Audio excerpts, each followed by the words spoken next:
যাব মানুষটাকে ওঠাতে। অন্যদিন আমাকে বলে, আজকে নিজে এখনো ওঠেনি। দাঁড়াও আমি দেখছি ঠাম্মা ওঠেনি কেন। আজকে আমিও বলবো যে তোমার থেকে আগে আমি উঠে গেছি। ঠিক আছে তুমি এসো, আমি দেখছি। তাহলে তুই চো, আমি তরকারিটা চাপিয়ে যাচ্ছি।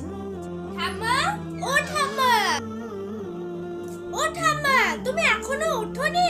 আজকে দেখো আমি তোমার থেকে আগে উঠে গেছি। তুমি প্রতিদিন বলো না তুমি আগে উঠো, আজকে আমি উঠে গেছি, আমার স্নান হয়ে গেছে। আমি এবার তোমাকে কিন্তু ছোবো না। ও ঠাম্মা, ঠাম্মা, ও ঠাম্মা, এখনো ওঠোনি কেন? ঠাম্মা, ঠাম্মা উঠছে না কেন? ও ঠাম্মা, মামুনের গলা না? কি হলো দেখি রে মামুন, এত চেঁচাচ্ছিস কেন তুই? মা দেখো না ঠাম্মা উঠছে না, আমি কখন থেকে ডাকছি।